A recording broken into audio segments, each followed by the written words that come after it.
Everyone, तो आप सभी को नमस्कार। चलिए शुरू करते हैं हम लोग अपना आज सेशन। और ये काफ़ी ज़्यादा बेहद सेशन होने वाला है। इसमें हम लोग पढ़ने वाले हैं एडवांस ग्रामर के गोल्डन रूल, और ये पार्ट नंबर 2 होने वाला है। ठीक है, इसमें आपको बताया जा रहा है, उनको अच्छी तरीके से आपको पढ़ना है। और अगर कहीं एक्सरसाइज आपको मिल रही है तो उसको आपको रिवाइज भी करना है। ठीक है ना। और अगर आप चाहते हैं कि सेशन के बाद में ये आपको पीडीएफ फाइल मिले, तो आप हमारे डिस्क्रिप्शन बॉक्स में दिए गए एसआर कोचिंग क्लासेस के टेलीग्राम ग्रुप को ज्वाइन कर सकते हैं। यदि आप संपर्क करना चाहते हैं तो नीचे दिए गए नंबर पर आप किसी भी समय कांटेक्ट कर सकते हैं और आपको इंटरव्यू भी किया जाएगा। तो चलिए शुरू करते हैं बिना किसी देरी के। देखिए, ये रहा आपका पहला इंपॉर्टेंट रूल। यहाँ पर कुछ एडजेक्टिव्स दिए गए हैं। ठीक है, उन एडजेक्टिव्स साथ में कोई भी डिग्री हमें यूज नहीं करनी है, क्योंकि ये अपने आप में ही कंप्लीट और परफेक्ट है। लिखे यहाँ पर बहुत सारे हैं, लेकिन मैं आपको जिन पर हाईलाइट कर दूं वो आपको अच्छे से याद रखने हैं अपने एग्जाम के लिए। तो चलिए देखते हैं। देखो, जैसे लिखा है आपके सामने, यूनिक है, आइडियल है, परफेक्ट है, कंप्लीट है, यूनिवर्सल है, एंटायर है, एक्सट्रीम हो गया, चीफ है, फुल स्क्वायर हो गया, फुल स्क्वायर एंड राउंड हो गया। ठीक है, which do not admit different degree of comparison। कहने का मतलब ये है कि इनके साथ में कोई भी डिफरेंट डिग्री आपको यूज नहीं करनी है। जब ये एडजेक्टिव लगे तो इसमें सबसे ज्यादा इंपॉर्टेंट क्या आपका, एक हो गया आपका ये परफेक्ट, और एक हो गया आपका ये यूनिवर्सल, और हो गया ये कंप्लीट, और एक यहाँ आपका ये हो गया एंटायर और एक्सट्रीम। ठीक है ना। ये अपने आप ही है, इन साथ में आपको जो है डिग्री आपका कोई जरूरत नहीं। ठीक। जैसे एग्जाम्पल में लिखा है, it is the most unique thing. अभी के बाद अंडरवेयर कुछ अपने आप है, तो उसके साथ में मोस्ट यूनिक, बहुत ज्यादा यूनिक, अब अनोखी है, तभी तो वो चीज यूनिक बोली गई है ना। तो उसके साथ फिर मोस्ट लगाने की क्या जरूरत है। एक तरीके से देखा जाए तो ये सुपरफ्लुअस भी है। पर क्या गलती, अगर नियम पढ़ा है कि भैया जी अगर unique, perfect, complete, universal, entire, extreme, chief, अगर ये वर्ड दिए गए हैं तो इनके साथ में हमें डिग्री ऑफ कंपैरिजन नहीं लगाना है, जो तो उसे हटा देना। यहाँ गलती क्या है, द मोस्ट यहाँ पर लिखा हुआ ये गलत है, तो इसका थिंग क्या होगा, इट्स द यूनिक थिंग। अब बाकी ये जो आ लिखा है यू के पहले, तो इसके बारे में आप जानते हैं क्या भाई, अगर लिखने पर कोई भी कंसोनेंट साउंड आता है, ठीक है ना, तो उसके साथ हम आ लगाएंगे। जबकि आप जानते हैं ए आई ओ यू जो भी आपके बाउल साउंड से, उससे पहले हम एन लगाते हैं। तो अगर आप इसको हिंदी में लिखेंगे तो यहाँ पर या आ जाएगा, और या हिंदी में माना जाता है। ठीक है, इसीलिए यहाँ पर यू के पहले आ लगा हुआ है। ठीक है जी, वो समझ देखते हैं। यहाँ पर लिखा हुआ है all the adjective which refer to the same noun. मतलब समझना, जितने भी एडजेक्टिव हैं और अगर वो सेम नाउन को रेफर कर रहे हैं, उनके साथ में सेम डिग्री ऑफ कंपैरिजन किया जाएगा। ये लगा लो मोस्ट इंपॉर्टेंट में। क्या बात समझ में आई। समझना ये भैया कि जितने भी एडजेक्टिव लगे हैं, अगर वो एक ही नाउन को रेफर कर रहे हैं, तो जो पहले के साथ जो डिग्री लगाई है वो आपको दूसरे के साथ में भी वही डिग्री लगानी है। तो यहाँ देखते हैं पहले वाले में, यहाँ लिखा है he is the wisest and honest worker in the office. तो कहने का मतलब, एक ये वाइजेस्ट एडजेक्टिव हो गया आपका, एक ये ऑनेस्ट हो गया। ये दोनों किसको रेफर कर रहे हैं, ही को रेफर कर रहे हैं। बात समझ रहे हैं। लेकिन यहाँ पर एक डिग्री यहाँ पर अलग लगी है, ठीक है ना, और यहाँ पर डिग्री लगी ही नहीं है। तो बताया नियम ये बता रहा है कि जब जितने एडजेक्टिव हैं अगर वो एक ही नाउन को रेफर करेंगे तो उन दोनों के साथ में सेम डिग्री होनी चाहिए। तो यहाँ पर गलती क्या है, या ऑनेस्ट से पहले भी डिग्री आनी चाहिए। तो यहाँ होगा he is the wisest and the most honest worker, ठीक है, इन द ऑफिस। तो ये वाला सही हो जाएगा। वो आपको बातें समझ में आई होगी। आगे यहाँ देखते हैं, देखो एल्डर लिखा हो, एल्डेस्ट लिखा हो, ये बेसिकली हम लोग जो है फैमिली के लिए यूज करते हैं। ठीक है, बाकी ओल्डर जो है और ओल्डेस्ट, ये बहुत द पर्सन एंड थिंग्स दोनों के लिए यूज होता है। और ओल्डर जो है स्पेसिफिकली अगर हमारे फैमिली से कोई बाहर का है तो उसके लिए हम इसको यूज करते हैं। तो जैसे यहाँ लिखा है he is my older brother, तो पता है कि जब हम अपनी फैमिली के बारे में बात करते हैं तो वहां पर ओल्डर नहीं बल्कि क्या होना चाहिए, एल्डर होना चाहिए। ठीक है ना, तो ये सही हो जाएगा, एल्डर होगा यहाँ पर। अब हम लोग कुछ जो है एडवर्ब्स पढ़ने वाले हैं। एडवर्ब्स कुछ ऐसी एडवर्ब्स हैं जो हमारे एग्जाम में जहाँ से प्रश्न बनाया जा सकता है, या फिर कई बार प्रश्न बनाया भी गया है, तो उनको हम लोग जरा देख लेते हैं कौन कौन से हैं। यहाँ आपको समझना ये मोस्ट इंपॉर्टेंट चीज़ है। देखो ये जो आपको ध्यान रखना है, टू, एडवर्ब टू हम सभी आप जानते हैं। एडवर्ब टू, ठीक है ना। ये क्या होता है, इसका मतलब ये होता है मोर देन रिक्वायर्ड, ठीक है, जितना नहीं चाहिए उससे ज्यादा। And it is used with unpleasant adjective, बस इतना ध्यान देना है कि टू का प्रयोग हम कब करेंगे, जब इसके साथ में अनप्लीजेंट एडजेक्टिव आएगा। टू का प्रयोग कभी भी प्लेजेंट एडजेक्टिव के साथ नहीं कर सकते, ये आपको ध्यान रखना है। यह है आपका मोस्ट इंपॉर्टेंट। कैसे, यहां समझो। जैसे यहां पर एग्जांपल दिया गया कि आई एम टू ग्लैड। अभी जो ग्लैड आप देख रहे हैं ना, ये एक प्लीजेंट एडजेक्टिव है, मतलब आपको सुख प्राप्त करने वाला, जिससे आप जो है हैप्पी फील करें, ऐसा कोई अगर एडजेक्टिव है तो उसके साथ में आपको टू नहीं लगाना है। तो यहाँ देखो, यहाँ पर क्या गलत है कि लिखा है कि I am too glad to meet you, भाई मैं आपसे मिलकर बहुत खुश हुआ, है कि नहीं है। तो यहाँ पर ग्लैड तो ये अच्छी बात है, लेकिन इसके साथ में यहाँ टू लगा दिया, ये गलत है। तो जब भी कोई ऐसा हो तो उसके साथ हम ये टू प्रयोग नहीं करेंगे, बल्कि उसकी जगह पर हम लोग वेरी का प्रयोग करेंगे। तो यहाँ देखिए लिखा है कि I am very glad to meet you. तो यहाँ पर क्या गलती थी, टू गलत था, उसके जवाब हमने क्या लगा दिया, वेरी लगा दिया। क्यों लगा दिया, क्योंकि टू जो है वो कभी भी प्लेजेंट एडजेक्टिव के साथ में प्रयोग नहीं किया जाता है, ठीक है। बात समझ रहे हैं, नहीं समझ रहे हैं, ये आपको समझना है। जैसे यहाँ लिखा ना कि we can not use too glad, too happy, too pleasant, too unhappy, too healthy. तो ये सब प्लीजेंट है, इनके साथ यूज नहीं करेंगे। टू का प्रयोग हमेशा अनप्लीजेंट के साथ में करना है, ठीक है। अब यहाँ ध्यान देना, जैसे ये देखो, ये टू प्लस टू, ये आपको पता है कि भाई एडवर्ब टू, एक टू ये है और एक टू ये है। सीधा सीधा इसके मतलब ये समझते हैं कि जहां पर देखो ये टू लिखा होगा तो उसकी जगह पर हम लोग कर देते हैं सो, ठीक है ना।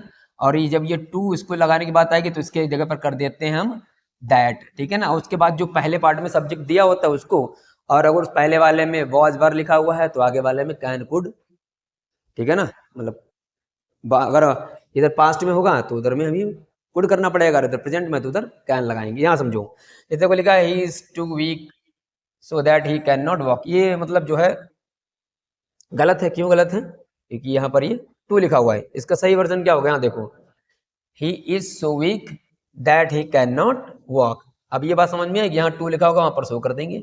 और एक जो टू था यहाँ पर, जैसे ये टू लिखा हुआ है, इसकी जगह पर हमने जो है वहां पर दैट कर दिया, और उसके बाद में यहाँ जो पहला सब्जेक्ट होगा वो सब्जेक्ट लिख लेंगे। अगर यहाँ पर मान लो आपका इज, एम, आर जो भी लिखा हुआ है तो कैन कर देंगे। अगर यहाँ पर वॉज होता तो यहाँ पर कुड हो जाता, बस। वैसे ये तो आपको सबको पता है, इसमें कोई ज़्यादा बड़ी बात नहीं है। अब ये ध्यान देना, ये मोस्ट इंपॉर्टेंट में आया, इसको समझना है। जब भी मच टू लिखा होगा, इसको इंपॉर्टेंट में लगा लो, जब भी मच टू लिखा होगा उसके साथ में अनप्लेजेंट एडजेक्टिव आएगा, बस खत्म कहानी, ठीक है ना। उसके बाद में आपको जो है ये वाला नियम एक एग्जाम्पल के माध्यम से बताऊंगा। क्या याद रखना है कि मस्ट टू लिखा होगा तो उसके साथ में क्या करना है, अनप्लेजेंट एडजेक्टिव लगाना है, ये बात आपको ध्यान रखना है, ठीक है। अब यहां देखो, his failure is too much painful for me. अभी क्या बात समझ में आई, यहां पर आप अनप्लीजेंट एडजेक्टिव की बात कर रहे हैं, यहाँ पर पेनफुल जो है वो आपका अनप्लीजेंट एडजेक्टिव है। तो अनप्लीजेंट एडजेक्टिव के साथ में टू मच नहीं लगाएंगे, बल्कि क्या आना चाहिए वहां पर, मच टू आना चाहिए, ठीक है ना। इसलिए यहाँ गलती क्या है, यहाँ टू मच लिखा हुआ है। और जब भी टू मच आएगा उसके बाद सीधे आपको नाउन लगाना है, वहां पर एडजेक्टिव नहीं आएगा, है ना। जैसे हमने लिखा है कि आई हैव टू मच, अरे भाई, आई हैव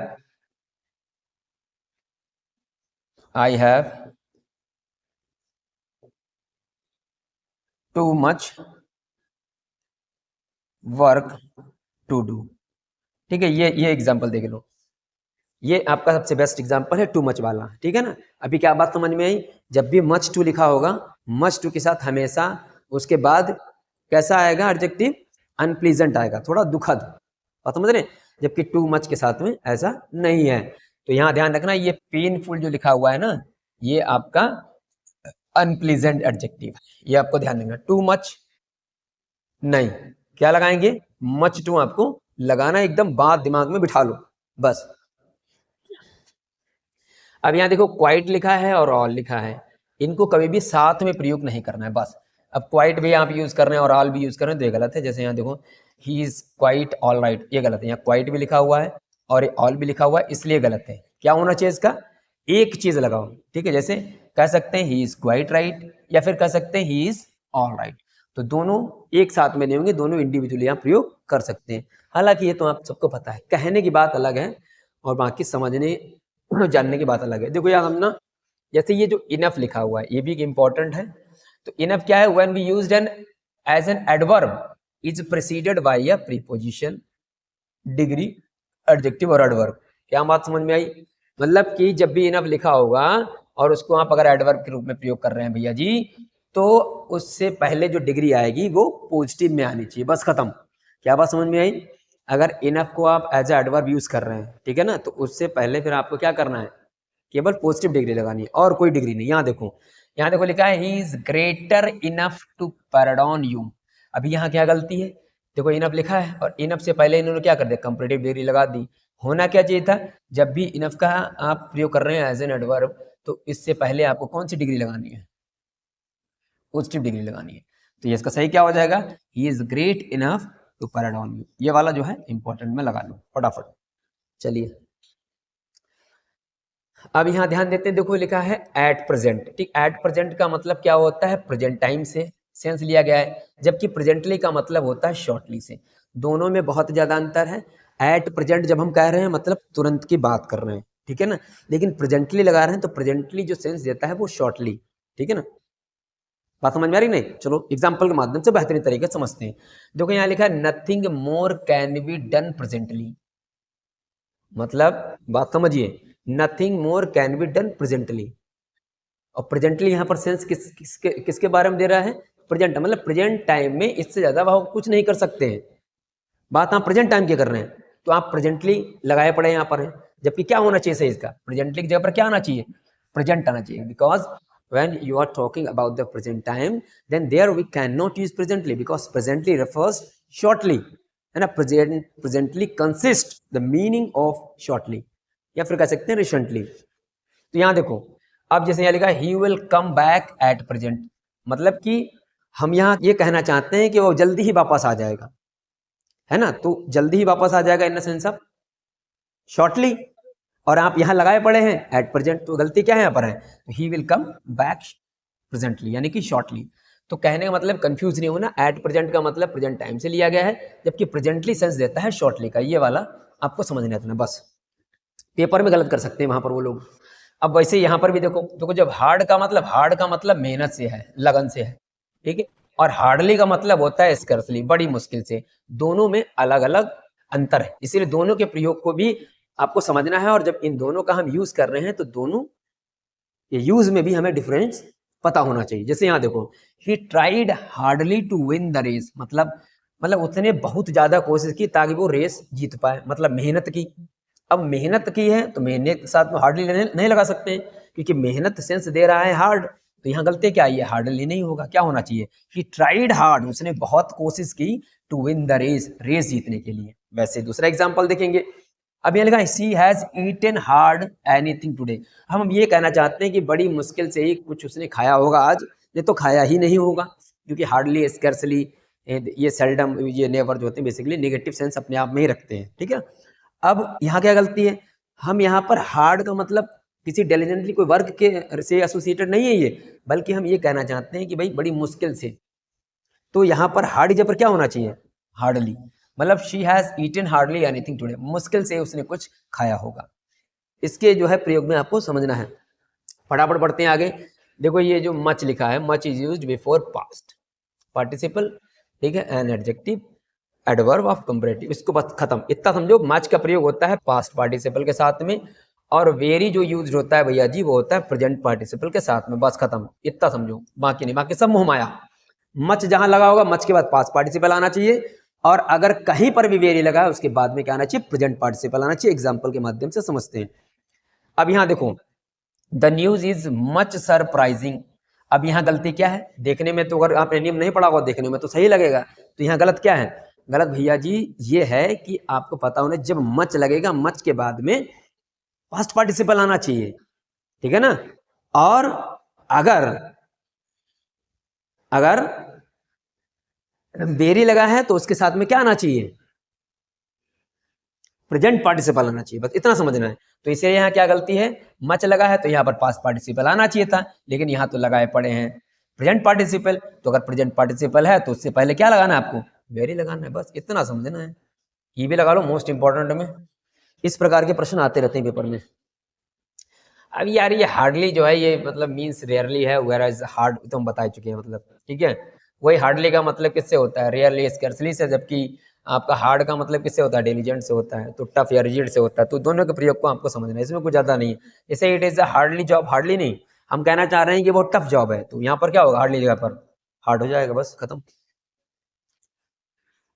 अब एगो जो होता है इज ऑलवेज मतलब पास्ट इंडेफिनिट के साथ होता है, बस खत्म कहानी। क्या समझ में आया कि एगो कहीं भी लगा होगा तो पास्ट इंडेफिनिट के साथ में लगाना है, प्रेजेंट इंडेफिनिट के साथ में लगा है तो गलत हो जाएगा। यहाँ लिखा है he has come a month एगो, अब यहाँ पर एगो लगा हुआ है और यहाँ पर आप लगाए पड़े हैं हैज, मतलब हैज रेफर कर रहा है प्रेजेंट टेंस को, और जबकि एगो आना चाहिए किसके साथ, पास्ट इंडेफिनिट के साथ में। तो गलती क्या है यहाँ पर, हो जाएगा ही केम अ मंथ एगो। ये एगो से भी एसोसिएटेड जो क्वेश्चन है वो बनाए जा सकते हैं, इसको भी आपको ध्यान रखना है। देखो फिर वही चीज़ है भाई, एट प्रेजेंट का मतलब क्या है, प्रेजेंट मूवमेंट से है, ठीक है, और it is used with the present tense, वही है। वेयर एज प्रेजेंटली मतलब शॉर्टली से तो अभी हम लोगों ने पीछे देखा ही है, तो presently he is in the room, मतलब प्रेजेंटली का हम वर्तमान समय की बात कर रहे हैं तो ये नहीं कहेंगे। प्रेजेंटली का मतलब किससे होता है, शॉर्टली से, तो इसके प्रयोग में आपको सावधानी बरतनी है। तो यहाँ हो जाएगा at present he is in the room, ये बार बार इसे रिपीट करने की कोई जरूरत नहीं है। अब देखो अर्ली का मतलब वो होता है जस्ट आफ्टर द बिगनिंग, ठीक है ना, और कोई भी चीज़ शुरू कर रहे हैं तो जस्ट आफ्टर द कोई काम शुरू किया है तो वहाँ पर हम एज अ अर्ली सेंस में लेंगे।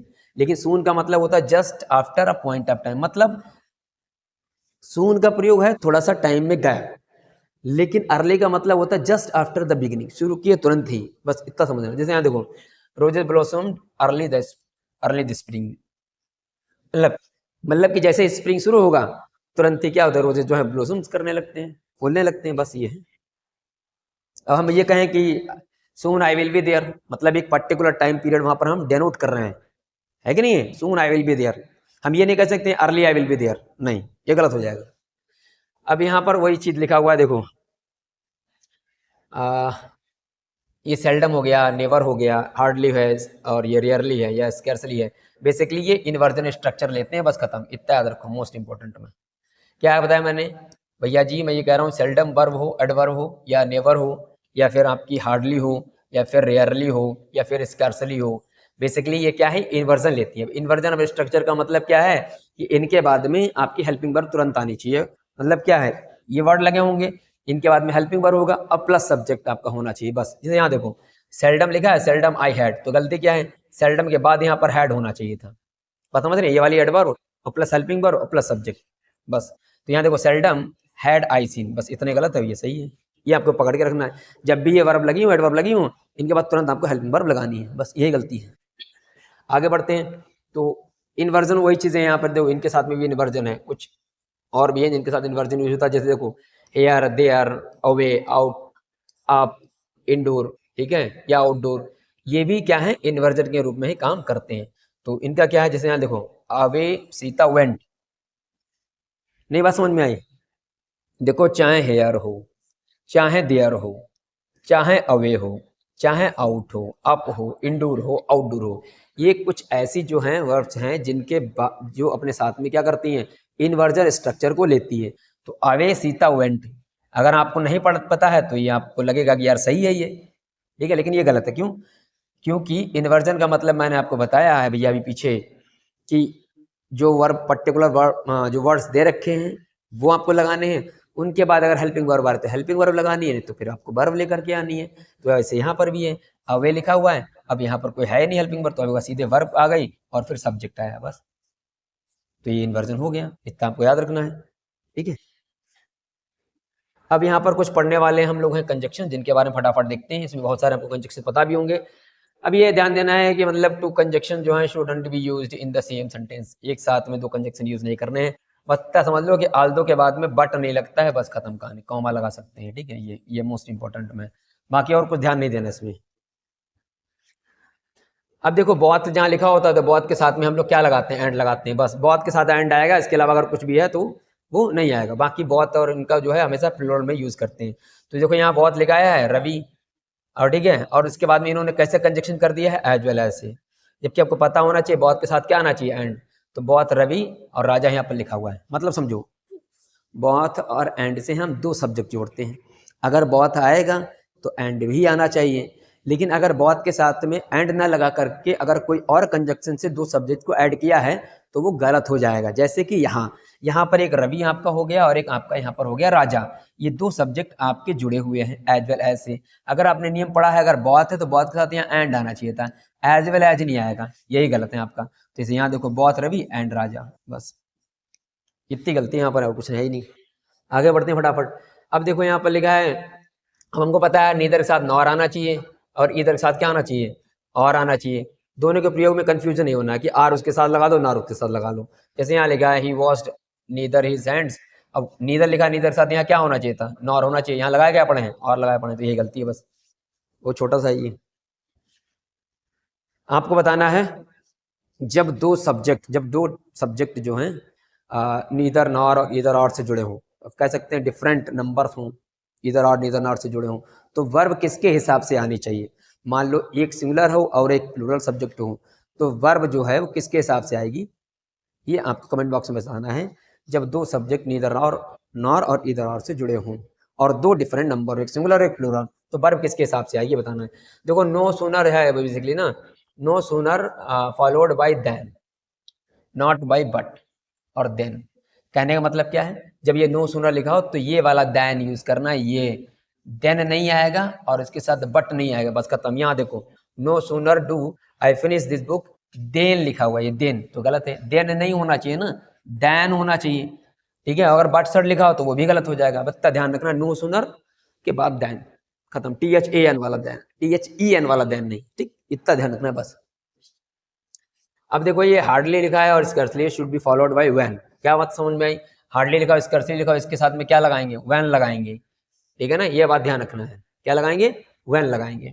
अब जैसे hardly did I reached the station then the train left, तो इसमें गलती क्या है, यहाँ पर इन्होंने देन लगा दिया, ये हार्डली के साथ देन व्हेन नहीं आएगा, क्या लगाना है, व्हेन लगाना है बस।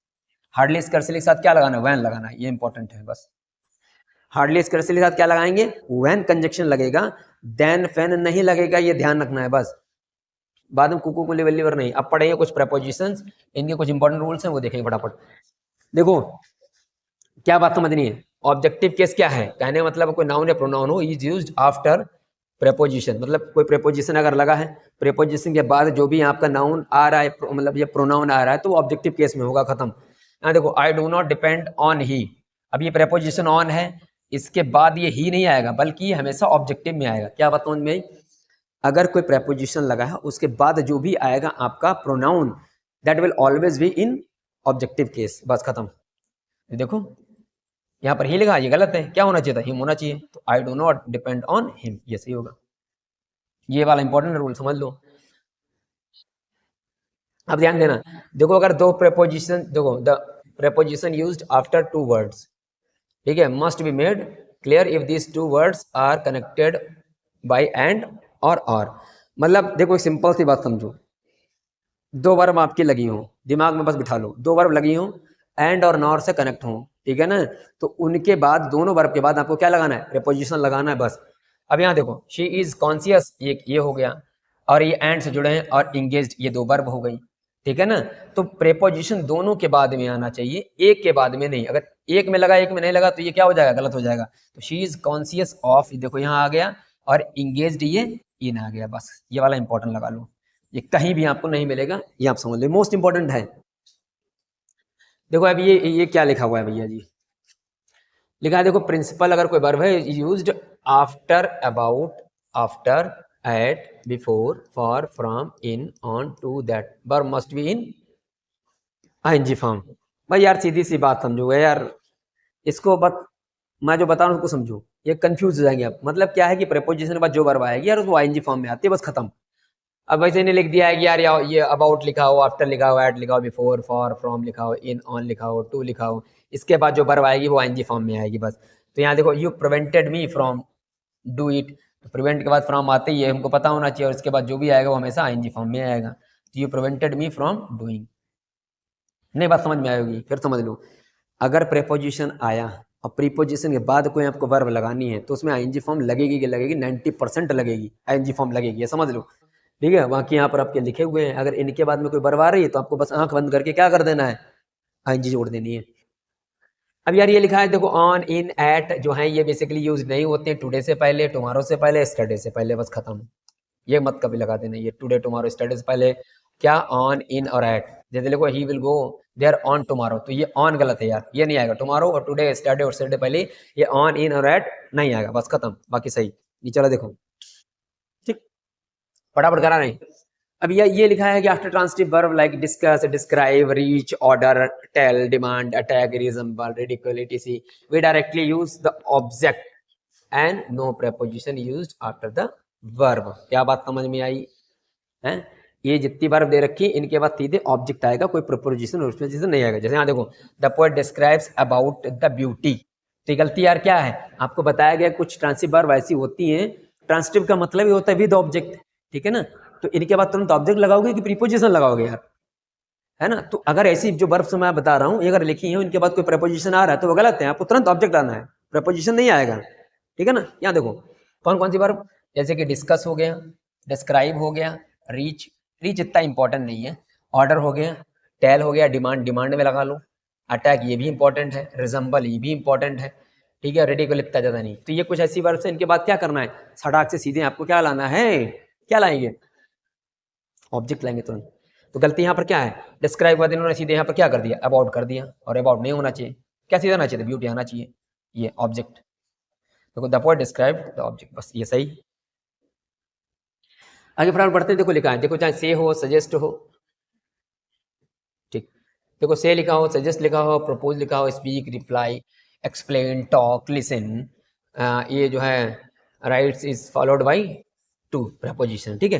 क्या मतलब समझ में, इनके बाद में जो से, suggest, propose, speak, reply, explain, talk, listen, इनके बाद तुरंत आपको टू लगाना है, बस खत्म। देखो he did not reply me, ये गलत है, रिप्लाई के बाद क्या आना चाहिए, टू आना चाहिए, ठीक, बस ये सही है, इंपॉर्टेंट लगा लो ये। क्या फिर बता रहा हूँ, if there are the verbs like say, suggest, propose, speak, reply, explain, talk and listen, then you must use to after these particular verbs। अगर नहीं तो आपको लगाना है बस, ठीक। चलो अब कुछ जो है प्रोनाउंस के रूल्स पढ़ेंगे हम लोग, उसको देख लेते हैं फटाफट। देखो ये मोस्ट इंपॉर्टेंट में है, इसको रूल को समझो। यहाँ लिखा है when a pronoun is used at the complement of the verb to be. बात समझना, बी वर्ब कौन कौन सी होती है, बी वर्ब, बी वर्ब्स मेन आपको बता रहा हूँ, इज, एम, आर, यहीं से प्रश्न आ जाता है, वॉज बार, ये इतनी याद रखो बस, इज, एम, आर, वॉज बार, बाकी अंदर जाने की जरूरत नहीं है। अगर ये है और ये है और इनके बाद अगर कोई भी आपका जो है बी वर्ब के बाद अगर कोई भी आपका प्रोनाउन आ रहा है तो उसे नॉमिनेटिव केस में होना चाहिए। नॉमिनेटिव केस का मतलब होता है सीधे आपको सब्जेक्ट लिखना है, बस ऑब्जेक्ट ऑब्जेक्ट होगा लिखा हुआ है, ऑब्जेक्ट नहीं करना, आपको सब्जेक्ट करना है। जैसे यहाँ देखो इफ आई वर हिम, अब देखो वर है, ये बी वर्ब हो गई, बी वर्ब के बाद यहाँ लिखा है हिम, तो हिम एक कैसा है, ये आपका है ऑब्जेक्टिव केस में। और आपने नियम पढ़ा है कि अगर बी वर्ब के बाद कोई भी प्रोनाउन आएगा तो वो सब्जेक्टिव केस में होना चाहिए, ना कि ऑब्जेक्टिव केस में। तो इसीलिए हिम की जगह पर क्या करेक्ट होना चाहिए, जैसे हम लोग कह देते हैं इट इज, इट्स मी, तो ये मी गलत है, मी नहीं होगा, इट्स आई। बोलने के लिए तो हम बोल देते हैं it is me, it's me, वो टॉक टू यू, है कि नहीं। तो बोलने के लिए कुछ भी कोई दिक्कत नहीं है, बोलने में ग्रामर वामर ध्यान नहीं देनी चाहिए। कोई बोलता है तो उसकी ग्रामर पकड़ रहे हो, अच्छा यार ये तो सेंटेंस गलत बोल दिया है, ऐसा नहीं। बात ये है स्पोकन बनाई इसलिए गई है कि हम जो भी बात बोलना चाहते हैं, जो भी मैसेज है वो हमारा कॉन्वे हो जाए, बस बात खत्म है कि नहीं। और जब बात लिखने की कहीं आएगी तो वहां पर हमें ग्रामेटिकल चीज़ों को सही करना है, बस। चलो अब यहाँ पर समझो यार, ये जैसे ये तो अखर आपको पता ही है, when the pronoun is used as the object of a verb. क्या बात समझ में आई, अगर कोई भी प्रोनाउन जो है वो यूज किया जाता है as an object of a verb तो क्या होगा, और a preposition, it should be in the objective case, बस खत्म कहानी, ये ऑब्जेक्टिव केस में होगा, ठीक है ना। जैसे यहाँ देखो ये तो आपको पता ही है, ये देख लो, अच्छा let you and I do it, तो यहाँ क्या हो जाएगा, let you and me do it. इसको आप याद रखना, कोई भी प्रोनाउन क्या होगा, when the pronoun is used as the object of a verb, verb का क्या करना चाहिए आपको, अगर ऑब्जेक्ट होता है तो फिर उसे हमेशा हम ऑब्जेक्टिव केस में करेंगे, इसे यहाँ पर देख लो, ठीक। अब यहाँ देखो these presents are for you and I, तो यहाँ पर ये जो वर्ब है और ये वर्ब से पहले है, मतलब ये आई जो है, तो अकॉर्डिंगली आएगा यहाँ पर these presents are for you and for me, ठीक है। बस ये मतलब पता आपको होगा ही पहले ही, फिर भी इसको एक बार देख लो आप, कोई टेंशन नहीं इसमें। Emphatic pronouns can not be stand alone as a subject, तो ये तो बात सही है यार। इम्फेटिक का मतलब होता है सब्जेक्ट लगाओ, सब्जेक्ट के बाद तुरंत यूज करो। वैसे तो ये रिफ्लेक्सिव प्रोनाउन है, हिम सेल्फ है ना, देम सेल्व्स, योर सेल्फ, ये क्या है, रिफ्लेक्सिव प्रोनाउन होता है। रिफ्लेक्सिव प्रोनाउन आगे पीछे कहीं यूज कर सकते हैं। इम्फेटिक का मतलब है सब्जेक्ट लगाओ, उसके बाद में जो तुरंत प्रयोग करेंगे तो वही रिफ्लेक्सिव प्रोनाउन इम्फेटिक हो जाएंगे। और इम्फेटिक कभी भी अपने आप आ नहीं सकता अकेले, तो यहाँ लिखा himself, if I did it, तो यहाँ हो जाएगा ही हिमसेल्फ, तो हिमसेल्फ खाली लिखना गलत है। अब यहाँ आगे देखते हैं भैया जी, देखो यहाँ पर बस इतना कहा गया है कि देखो जहाँ पर ये वन लिखा हो, वन के साथ अपना अपनी के लिए अंग्रेजी क्या लगाते हैं, वंस लगाते हैं बस। ये कई बार पूछा गया है, तो यहाँ पर देखो वन लिखा हुआ है और यहाँ पर लिखा है हिज, तो ये गलती क्या है, वन के साथ हिज थोड़ी लगा देंगे, वो तो ही के साथ आता है, तो यहाँ पर क्या होना चाहिए, वंस होना चाहिए बस। ये सही है यार, मतलब ईदर और neither not used only in speaking of two person, हमको पता है ईदर और नीदर ये कितने लोगों के लिए होता है, दो के लिए होता है। दो से ज़्यादा बोल रहे हैं तो वहाँ पर नो वन लगाइए या फिर नन लगाइए, जो भी आपको समझ में आ रहा हो, ठीक है। तो any of these two, two की बात कर रहे हैं तो यहाँ पर एनी लगा पड़ा है, जबकि क्या आना चाहिए, ईदर ऑफ दीज टू, ठीक, बस इतना है और इसमें कुछ ज़्यादा नहीं खास है। इतना तो समझ ही रहे होंगे यार, इधर और या फिर नीदर नॉर ये सिर्फ दो के लिए होते हैं, दो से ज़्यादा लगाएंगे तो फिर नन लगाओ, एनी वन लगाओ या फिर नो वन लगाओ, बस यही है। टू देख लेना।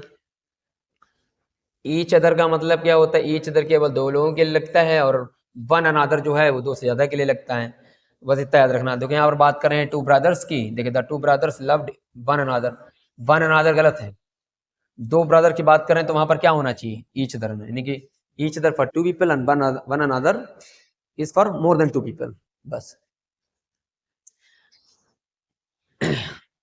ये मोस्ट इंपॉर्टेंट, देखो अगर कोई भी नाउन या फिर कोई प्रोनाउन गवर्न कर रहा हो एक जीरेंड को, क्या बताया, कोई नाउन अगर प्रोनाउन गवर्न करना हो जीरेंड को तो should be put in the possessive case. अब यहाँ समझना, कोई नाउन और प्रोनाउन क्या कर रहा हो, गवर्न कर रहा हो जीरेंड को। अब देखो यहाँ पर ये प्रोनाउन लिखा हुआ है, ठीक है, और ये गवर्न कर रहा है किसको, बीइंग लेट, मतलब बात ये है कि please excuse me being late, ये अपनी बात कर रहा है ना वर्ड के माध्यम से।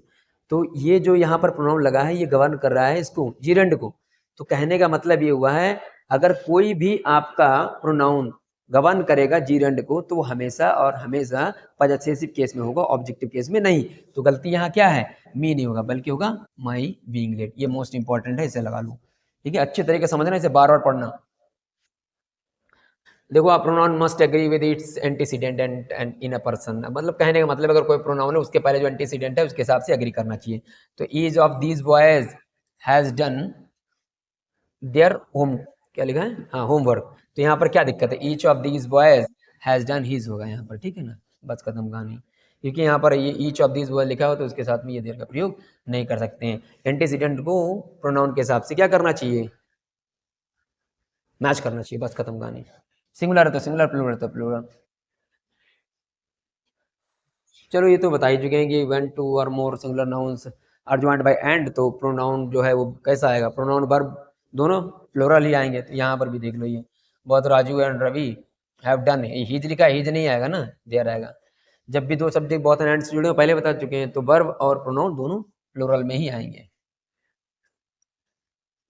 चलो अब ये सही है कि जब व्हेन टू और मोर सिंगुलर नाउन्स, ध्यान रखना, दो या फिर दो से अधिक सिंगुलर नाउन ज्वाइंट हो किससे, एंड से हों, ठीक है ना, लेकिन वो बता एक ही पर्सन के बारे में रहे हो, तो जो प्रोनाउन है, ठीक है, वो सिंगुलर में होगा और वर्ब जो है वो भी सिंगुलर में ही होगी। क्या बात समझ में आई, जब दो या दो से अधिक सिंगुलर नाउन्स एंड से जुड़े हों लेकिन वो एक ही आदमी को रेफर कर रहे हो, तो आने वाली वर्ब और आने वाला प्रोनाउन आगे दोनों सिंगुलर हो जाएंगे। जैसे यहाँ देखो लिखा, the collector and district magistrate is not negligent in their duty, तो यार कलेक्टर और डिस्ट्रिक्ट तो एक ही, डिस्ट्रिक्ट मजिस्ट्रेट एक ही बात हुई है, तो यहाँ पर देयर नहीं आएगा ना, क्या आएगा, ही जाएगा। दूसरी बात समझो, कैसे पता लगेगा कि यार ये एक ही आदमी है, तो एक सिंपल सी बात समझिए, सिंपल सी बात ये समझनी है कि जब भी डिफरेंस होंगे तो दोनों जो आपके सब्जेक्ट लिखे हैं इनसे पहले आर्टिकल लगा होगा। देखो यहाँ दा लगा दो, अगर यहाँ दा लगा दो तो ये कलेक्टर ये डिस्ट्रिक्ट मजिस्ट्रेट मान लो तो अलग अलग माने जाएंगे, ठीक है ना, लेकिन यहाँ पर कलेक्टर और डिस्ट्रिक्ट मजिस्ट्रेट एक ही है, तो वो बात आपको यहाँ पर ध्यान रखना है कि अगर दोनों एक ही रेफर कर रहे हैं तो वर्ब और प्रोनाउन दोनों सिंगुलर होंगे, अलग अलग कर रहे हैं तो फिर वर्ब प्रोनाउन प्लूरल में होगा। वैसे यहाँ पर भी लिखा है कि when two or more singular nouns joined by or not, तो either or neither not से the pronoun used for them should be in the singular, तो ये सिंगुलर ही होगा। देखो नीदर से यहाँ रवि जुड़ा हुआ है और यहाँ पर नार के बाद राजू लिखा हुआ है, ये दो अलग अलग हैं, ठीक है। तो अब ऊपर पढ़ाया गया है अगर इनसे कोई दो सब्जेक्ट जुड़े हैं तो आगे आने वाली वर्ब और आगे आने वाला प्रोनाउन सिंगुलर होगा, ठीक है ना। और अभी एक हमने आपसे नियम पूछा था वो आपको बताना, मान लो अभी एक यहाँ पर सिंगुलर होता और एक प्लूरल होता तब कौन सा नियम लगेगा, ये आपको बताना। तो इसका सही हो जाएगा neither Ravi and Raju has done his work, ठीक।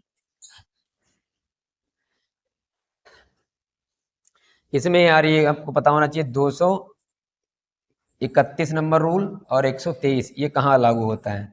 मतलब अगर जब तीनों प्रोनाउन आपके एक साथ में दिए हो ना, first person, second person, third person pronoun, तो इन नॉर्मल कंडीशन में हम 231 नियम लगाते हैं। मतलब पहले सेकंड पर्सन का प्रोनाउन, फिर उसके बाद थर्ड पर्सन का प्रोनाउन, फिर उसके बाद फर्स्ट पर्सन का प्रोनाउन। अगर कोई ऐसा हो कि मान लो किसी को कोई क्राइम किया हुआ है, कोई गिल्टी है, तो फिर उसके लिए रूल नंबर 123 लगाते हैं। यानी कि 123 का मतलब फर्स्ट पर्सन प्रोनाउन, फिर सेकंड पर्सन प्रोनाउन और फिर थर्ड पर्सन प्रोनाउन, बस यही बताया गया है यहाँ पर। ये वही है। अब ये कहने का मतलब देखो यहाँ बस इतना बड़ा लिखा हुआ है, इसके बाद समझिए। देखो हु जो होता है ना, बेसिकली हु सब्जेक्टिव केस में यूज होता है और हुम जो होता है वो ऑब्जेक्टिव केस में होता है। तो दोनों के प्रयोग करते समय हमें ये समझ लेना चाहिए कि हु कहाँ लगेगा और हुम कहाँ लगेगा। इस एग्जाम्पल के माध्यम समझ लेंगे, बस इसमें यही बताया गया है। देखो लिखा है द डॉक्टर हुम came here was Ram's brother. अब आप किसी इंडिविजुअल के बारे में बात कर रहे हैं, यानी द डॉक्टर हुम नहीं, कहने से लग रहा है कि the doctor who came here was Ram's brother, एक मतलब वो डॉक्टर जो यहाँ पर आया था वो राम का भाई था। तो यहाँ पर एज एन ऑब्जेक्ट नहीं बल्कि यहाँ पर सब्जेक्ट के रूप में इसको प्रयोग किया गया है, ठीक है। बस अब ये कह रहे हैं कि with the superlative degree adjective only none all, ठीक है, and as an relative pronoun we use that and not which और हो। मतलब ये सिंपल सी बात समझो यार, ये कह रहे हैं कि जब भी सुपरलेटिव डिग्री हो, मतलब किसके साथ में, ओनली के साथ में, नन के साथ में और ऑल के साथ में हम यूज करते हैं सुपरलेटिव डिग्री। इनके साथ में ये विच और हु नहीं लगाते हैं। तो वही लिखा है all which glitters is not gold, ये सब नहीं, क्या करेंगे all that glitters is good, ठीक है। ये आपको बस इसमें समझना है ना, इनके साथ हम दैट का प्रयोग करेंगे और ये सब बाकी कुछ नहीं करेंगे। ये विच जो है नहीं लगाएंगे, तो यहाँ विच गलत है, यहाँ पर क्या होगा दैट। कहने का मतलब ये हुआ भैया जी समझो, जब भी ओनली नन और ऑल होगा, ठीक है ना, इनके साथ में आपको विच और हु नहीं लगाना है, बल्कि हम क्या लगाएंगे, इनके साथ में हम दैट का प्रयोग करेंगे। इतनी बात आपको समझ लेनी है। तो यहाँ लिखा है ऑल विच, तो ये विच गलत हो जाएगा, इसके जब क्या आना चाहिए, तो दैट आना चाहिए बस। अभी लास्ट है आपका है इसमें, तो खैर आपको पता ही, after let if a pronoun is used that pronoun must be in the objective case. Let word के बाद में जो भी है अगर कुछ यूज हो रहा है तो उसके साथ में हम क्या करेंगे, ऑब्जेक्टिव केस लगाते हैं। तो वही है लेट ही गो देयर थोड़ी होगा, लेट के बाद आप जानते हैं ऑब्जेक्ट आता है तो लेट ही गो देयर हो जाएगा। तो ये रहे कुछ इंपॉर्टेंट रूल्स जो आपने इस सेशन में देखे हैं। अगर आपको वीडियो अच्छा लग रहा है तो लाइक करें, कमेंट करें और शेयर करना बिल्कुल ना भूलें। अगर आपको कोई सजेशन है, कोई क्वेरी हुआ करे तो आप एसआर कोचिंग क्लासेस का जो हमारा ग्रुप है टेलीग्राम पर, आप उसमें जो है अपना कमेंट छोड़ सकते हैं, आपको ज़रूर रिप्लाई किया जाएगा।